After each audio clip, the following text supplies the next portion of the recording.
Dari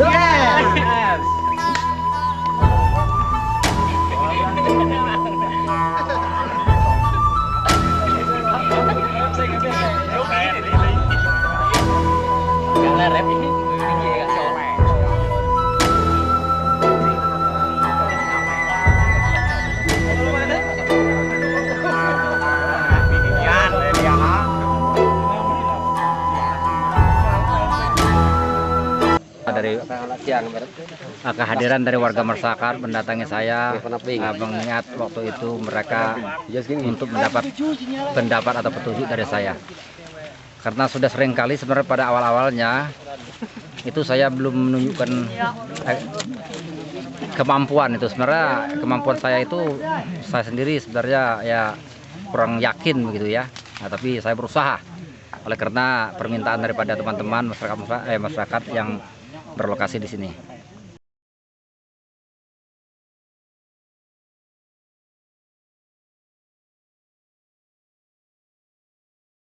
Langkah-langkah itu konsolidasi itu dengan masyarakat ya, dan saya mengirim surat kepada pemerintah. Itu pertama saya mengirim surat kepada Bapak Bupati. Tahun berapa itu? Tahun 2006 ya. Ya 2006 ya, sekitar bulan Oktober itu ya. Nah, namun nampaknya surat itu tidak banyak membawa reaksi itu. Nah, lalu saya usahakan untuk bertemu dengan Bupati. Nah, saya di waktu itu bisa bertemu dengan Bupati, dan dari Bupati nampaknya mempunyai sikap yang tidak begitu baik ya, tidak respon. Nah, yang ada waktu itu adalah penekanan terhadap saya. Nah, langkah berikutnya juga oleh karena dulunya saya juga pernah datang kepada wakil bupatinya, dan nampaknya hal-hal yang sama yang saya dapati. Nah, kemudian saya usahakan suratnya saya layangkan lagi ke gubernur itu. Saya berusaha untuk menemui Pak Gubernur itu, namun gagal saat itu. Mamang dan kuat itu ya? Ya, saya berserta kawan-kawan waktu itu mendatangi kantor gubernur ya. Nah, kemudian gagal karena waktu itu gubernur menerima tamu Menteri Negara Urusan Wanita. Nah, karena dengan segala keterbatasan waktu itu kami ya terpaksa surut ya dan menunda waktu.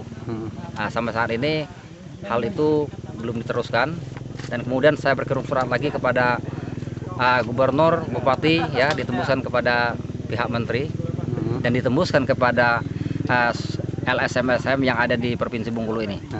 Oh, ternyata waktu itu dari sekian yang surat yang saya tembuskan itu, yang pertama-tama itu yang mendapat ada reaksinya, ada responnya itu. Awalnya sebenarnya saya dengan teman-teman itu Henly, Rosa, Arjuna ya.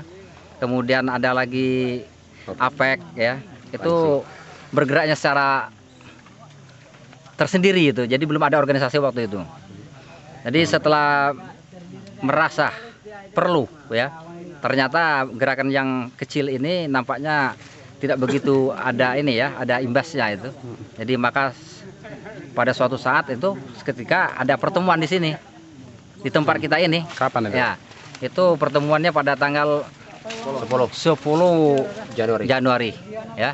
Nah, saat itu teman-teman ya mengajukan saran kiranya segera dibentuk suatu organisasi. Nah, maka terbentuk organisasi itu yang diberi nama Front Perjuangan Masyarakat Lembak. Ini sangat merugikan rakyat itu ya. Nah, seperti kita lihat di sekitar kita ini, kopi yang seperti ini ya, yang seperti ini, yang produktif, yang merupakan sandaran hidup daripada warga masyarakat ini ya akan dirampas. Nah, yang celaka lagi kebun-kebun yang produktif seperti ini ya dirampas, dan mereka tidak diberi imbalan sepeser pun, dan kemudian mereka tidak dimasukkan menjadi warga terang. Ini yang celaka. Kami sekarang ini akan tetap berjuang ya. Nah, pertama berjuang ya melalui kampanye itu ya. Nah, seraya itu mohon bantuan dari kepada institusi-institusi seperti LSM itu. Itu kan baik di lapangan maupun di meja. Nah, setelah itu nanti di lapangan itu kami akan bertahan, yang mempertahankan ya hak-hak masyarakat ini ya, yang merupakan sandaran hidup bagi mereka itu sampai tetesan darah terakhir. Nah, begitu teman-teman yang lokasi terkena proyek ini itu sudah sepakat demikian ya. Mereka lebih baik mati di lapangan daripada mereka mati kelaparan berikut anak istri mereka itu mati tidak makan karena tidak ada. Kami akan mendatangi DPR. Nah, mendatangi DPR dan mungkin kami akan menginap di sana.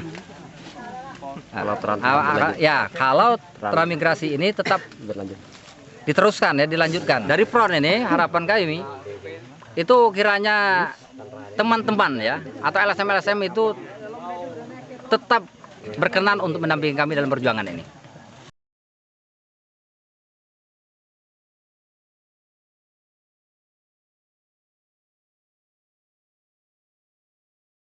Berumur 4 tahun sudah menghasilkan 2 pikul per tahunnya, baru ngumpul pakal. Setelah ada teran, kebun saya tuh digusur. Nah, sampai kini tidak ada ganti rugi, sudah cukup lah. Tahu itu lain di tosur, lain di kusur. Isi lahan ko itu bewa kawo pocok merah. Benih itu wang perhatau kadi isaya petai tian kawo pera yang nomor tahu. Adik kebunku nomor 2 ya benih 2 kaleng. Wa kadean isaya itu kawo be. Umur tuh sekitar 8 tahun. Makin ditinggal apik kabar kisi pigi tetap produktif. Yang dimesuk terandu ya tanah BMS. Mana wang lumbuala cul? Apa wang lumbuala netan itu? Wang Dr. Wa ada namanya. Tapi man wang le duala totot wang duala tu. Ya warna wel dah. Iku wal pasal. Wel pakso. Penjualan secara pakso ya. Biar dapat saukat gitu. Ambil dia tebak pakso tu. Hutan kudu ya 4 hektar libo. Terus hektar liputan Kapung Para, Kapung Kawo, Dian, Petai B, 40 tiang. Uji C, bak merasan gak? Kak dana bakku, bak penuaiku. Uji homi cinik, retes lah aja tanang aja. Kami dia cak ananga, mendekat dana bak ngak. Itu tuh C kokit. Cilik, lewat data kiki hitam. Ikan ku digi. Apa beras tu? Wang bek kerja bek menes. Hah? Berarti waktunya jual cara pakso ya. Oh. Pesan ngejual Pak. Apa yang wes tiru kiau lepen lo. Lepen. Sing dikala. Dingin dek pian. Beli tanaman ku ndak ni. Halah pemerintah tega. Dia ni bang. Tahap yang kedua minta dibatalkan bahwa saya merugikan rakyat. Dan jika dibatalkan kami rakyat aman tentram. Tahun 89 saya pulang dari tahanan. Lahan saya dibabat rombongan BMS. Saya pertahankan hampir mati. Akhirnya dapat oleh saya kembali. Tidak ada paksaan orang karena saya membela hak milik saya sendiri. Sudah itu terjadi demonstrasi pada tahun 89, baru ada ganti rugi cocok tanam rakyat di dusun. Itu berarti kita rame mau tidak mau kalau digusur, pasti digusur. Karena pemerintah ingin menyukseskan program transmigrasi sampai ke 3 tahap. Itu.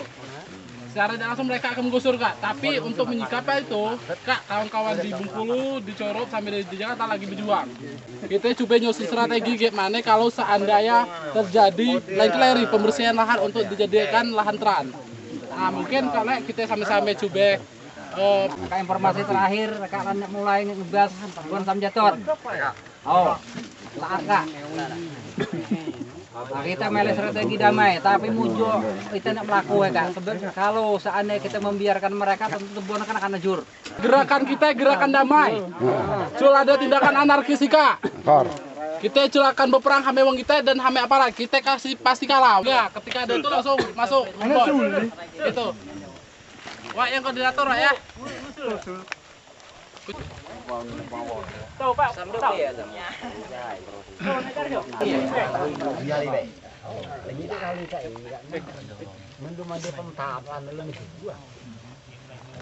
Kita pemeta apa sesuai dengan pidato presiden. Tanah kak dibeli ngerayat berikut sertifikat gratis. Ginya sekian hektar nak sertifikat baru perjuangan itu.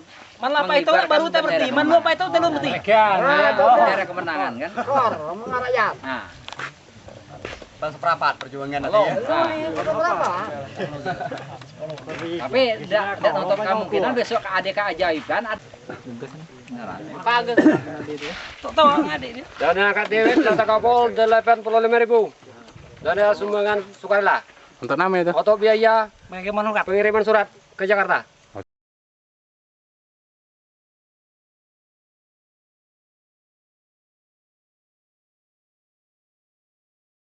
Juga kita akan bertemu secara langsung dengan para pengambil kebijakan di Rejang Lebong untuk menyamakan paling tidak persepsi kita tentang proyek ini.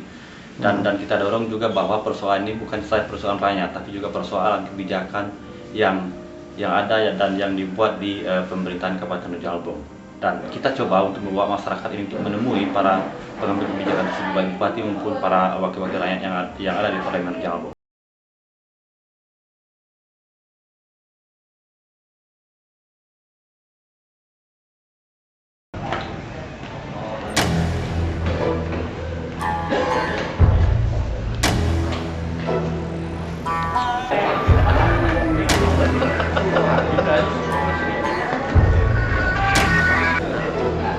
Tidak akan terjadi. Kalau ayam mana yang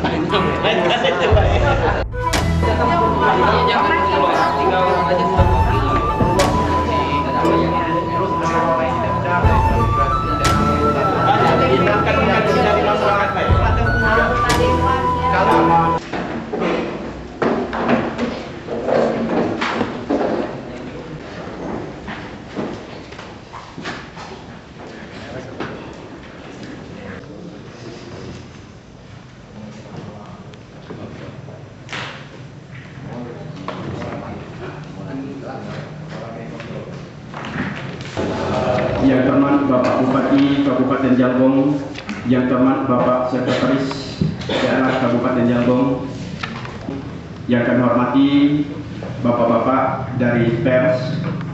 Terlebih dahulu kita panjatkan alhamdulillah puji syukur kehadirat Allah Subhanahu wa taala bahwa kita dalam hadiran Bapak-bapak dari Forum Perjuangan Masyarakat Lembak oleh Bapak Bupati Rejang Lebong. Kemudian selawat dan salam kita kirimkan kepada junjungan kita Nabi besar Muhammad sallallahu alaihi wasallam. Allahumma shalli ala sayyidina Muhammad. Yang ada di tengah-tengah masyarakat kita. Ini menyangkut masalah tanah yang notabene sekarang ini yang akan digunakan untuk lahan transmigrasi Kota Padang di Desa Lubuk boleh. Nah, kalau selama ini mungkin saja bapak-bapak petinggi Rejang Lebong ini menerima laporan dari bawahnya bahwa tanah-tanah tersebut, tanah-tanah yang ada sekarang ini itu adalah tidur semak belukar pada alang-alang. Sebenarnya itu tidak benar. Tidak benar, dan kemudian tampaknya program ini tidaklah diberitahukan kepada masyarakat luas sehingga kami tidak mengetahui hal tersebut. Buru-buru itu proyeknya masuk, dosennya masuk, meredamkan tanaman-tanaman rakyat. Tidaklah lebih banyak membawa manfaat, namun akan lebih banyak berdampak pada kerugian. Contohnya saja, kebun-kebun rakyat yang sangat ini produktif, yang digarap dan ditata dengan baik itu, ya boro-boro karena ada proyek transmigrasi itu dirobohkan. Ada yang melalui bulldozer, alat berat, ada yang melalui tangan manusia. Sehingga banyak korban sekarang ini yang kehilangan mata pencaharian. Itu tidak lebih kurang itu 100 hektar itu tanah-tanah yang digarap oleh rakyat itu sudah terbengkalai. Itu berarti menimbulkan kerugian material bagi masyarakat kecil. Jadi harapan ini sebenarnya kehadiran kami di sini menyampaikan agar ini tidak diutamakan kepentingan proyeknya, tapi mohon itu dinilai secara manusiawinya atau keadilannya. Apalah artinya sebuah proyek kalau merugikan kepentingan rakyat kecil? Dan apalah artinya proyek itu kalau merupakan ajang penindasan, ajang penggusuran dan pengusuran masyarakat di daerah setempat. Yang menopang hidup dari sana menolak transmigrasi Lumbung. Itu menolak. Karena kalau itu diteruskan, itu akan terjadi bencana kemanusiaan. Itu yang terutama itu bencana kemiskinan. Dan dampak lanjutan itu sebenarnya dampak lingkungan. Yang akan Bapak bangun itu, yang Bapak tebang itu adalah pohon-pohon sebagai penyangga konservasi alam. Nah, ini pengalaman masa lalu waktu pembukaan BMS, semua sawah-sawah kering, tidak sampai 35% sawah-sawah yang bisa kita garap. Ini merupakan bencana kemanusiaan. Ini perlu diperhatikan. Sekali-sekali saya garis-bawahi, kepentingan proyeknya mohon dikesampingkan demi keadilan dan kemanusiaan. Pemerintah daerah saat ini mungkin ada miskomunikasi yang selama ini yang timbul, ada persepsi yang berbeda antara pemerintah dengan sebagian masyarakat, dan juga antara masyarakat dan masyarakat mungkin berbeda persepsi. Nanti kita bahas bagaimana yang terbaik.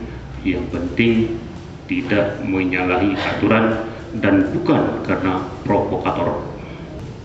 Masyarakat Kota Padang yang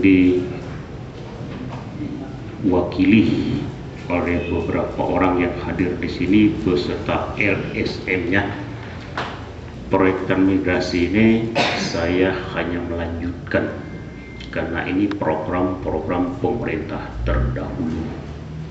Kemudian kalau kita bicara status tanah, nanti instansi teknis yang lebih tahu, yaitu BPN bisa menceritakannya, dan juga kronologis daripada transmigrasi nanti bisa dijelaskan atau diuraikan secara mendetil oleh Kepala Dinas Transmigrasi. Dan juga masalah perkembangan di masyarakat, saya juga ada camat di sana. Tetapi berdasarkan informasi yang saya terima, sebenarnya tidak ada permasalahan di masyarakat. Karena mengapa? Program tersebut sudah disosialisasi, kemudian juga masyarakat di sana juga ada wakil rakyat, diketahui wakil rakyat dan disetujui oleh wakil rakyat. Kami tidak mungkin membuat program tanpa disosialisasi dan diinformasikan kepada dewan. Kemudian juga pemerintah daerah telah membentuk tim berbagai unsur, baik tingkat kabupaten maupun tingkat kecamatan dan juga tingkat desa. Tidak menutup kemungkinan, bisa saja yang namanya kerja manusia ini bukan malaikat. Mungkin ada kekurangan, mungkin ada miskomunikasi, mungkin ada sosialisasi yang belum menyebar atau belum diketahui oleh semua orang. Mungkin ada beberapa orang yang belum tahu, sehingga miskomunikasi kita mungkin agak terhambat. Kekeliruan di mana, kesalahan di mana. Kalau nanti masih juga tidak ketemu, kita akan bentuk tim bersama. Dicatatkan sebagai kawasan transmigrasi. Tentang pelaksanaan transmigrasi sendiri, kita tegaskan bahwa secara legalitas formal mengenai tanah, secara legalitas formal adalah sudah sesuai dengan prosedur. Artinya tidak ada pelanggaran prosedur atau metode juridis formalnya, sudah sesuai dengan aturan. Tapi kita juga seperti tadi disampaikan oleh Pak Bupati bahwa namanya kerja manusia, barangkali ada salah persepsi, salah pandangan atau salah penerapan, barangkali perlulah pada kesempatan ini mungkin bisa kita dengarkan ataupun kita carikan solusi dalam jalan baik. Kalau memang itu ada masih masalah-masalah yang belum jelas.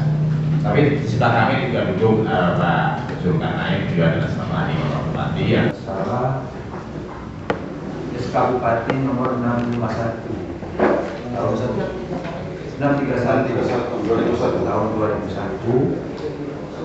itu di Kota Padang dicanangkan lebih kurang luas 5.403 hektar untuk pengembangan daerah Tidak satu orang pun yang digusur sana. Program transmigrasi itu dari bawah. Kami tahu dari masyarakat mau atau tidak. Terus dari perangkat desanya. Dari sini ada surat dari BPD-nya, dari ini.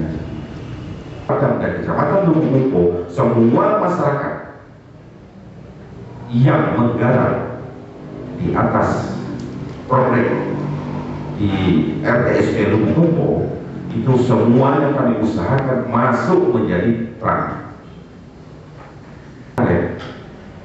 Kopi yang kami tukang, yang kami banyak beberapa hektar di sana, kami ganti dengan bibit karet yang menggarap di RTSP Lumumpo itu akan kami sertifikatkan melegalitas kepemilikan lahan. Saya permisi, nak ke belakang. Kita bukan hukum riba. Ada aturan yang mengatur, jadi tidak bisa seenak kita saja. Kan begitu. Kita cek di lapangan. Tapi jangan coba-coba kalau mau ada-adakan. Kita cek. Saya terus terang saja ya. Tidak perlu bukan kita saling apa, kita mencari jalan keluar. Maka saya katakan tadi, tarik menarik orang lain, terus terang saja. Dodi ini untuk kondisi yang lain dapat, mereka tidak, kan begitu. Nah itu untuk diketahui Pak ya, Bapak hadir. Nah saya tidak tahu persis kalau Pak Rozak ada kondisi itu. Dalam rangka mengatasi permasalahan transmigrasi ini, sebagaimana telah diarahkan oleh Bapak Bupati tadi. 15 April ini, kemudian tanggal 7 Mei penggusuran. Nah, perspektif penggusuran ini punya siapa? Tanah siapa? Ini yang menurut saya harus dikelirkan. Tanah kami dan yang kami jual itu dipaksa itu adalah ganti rugi di atas tanah.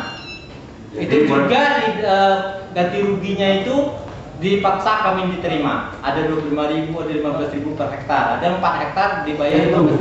Ada yang belum pernah dibebaskan dari BMS, namun masih dirampas oleh pihak BMS. Setelah PT BMS itu menerbangkan tanah itu, anaknya saya yang menggarap. Jadi kalau tanah ini diambil, usaha kami jelas terampas. Nah, di situ kami akan mati kelaparan. Bukan penggusuran, tapi diangkat dulu untuk dilegalkan satu tanahnya seperti itu tadi. Terus yang dilegalkan yang masuk transmigrasi. Ya sebentar dulu, kawasan BMS artinya tanah Bapak ini akan dirampas juga. Ya. Dan hari ini sebenarnya kita tidak perlu berpanjang-panjang diskusi. Bapak sudah sepakat ketika Bapak ini tidak setuju terang di lahan ya, nggak usah terang di sana. Pak Alik tadi juga bilang, kita akan bikin terang di wilayah lain. Nah, masalahnya kan sederhana nih. Pindahkan saja, oke dilanjutkan terangnya sekarang, pindahkan di wilayah lain. Jangan kita ganti tanah Bapak ini, Bapak ini. Itu kan saya jelaskan, Pak, tahu saya berbelit-belit. Ini kan ada tim, Pak. Tim kan ada KD, ada perangkat desa. Itu nanti masukkan Anda ini tim supaya jelas. Pak Rozak, ini kan yang buat surat itu, nanti Pak Rozak ikut timnya. Dodi Kak Buang, Pak Dodi ikut tim karena RSM, Pak Perantau ikut tim supaya nanti tidak ribut. Ya, sepakat itu, tapi artinya kan jelas tak kira-kira? Kita akan bentuk tim baru yang termasuk Pak Rozak, Pak Tran, Pak Bedul, saya sini. Ini Bedul ini ribut nanti, jangan-jangan beri soal. Ini, saya minta waktu sedikit. Saya minta ini buat tim baru. Mencoba mengkomunikasikan dengan tim. Nah, yang kita bicarakan tadi lebih banyak hanya persoalan transmigrasi. Nah, kita memandang persoalan ini sebenarnya ada dua. Kenapa terjadi benturan ketika transmigrasi ada? Yang pertama, akar persoalannya adalah pada tahun 1987.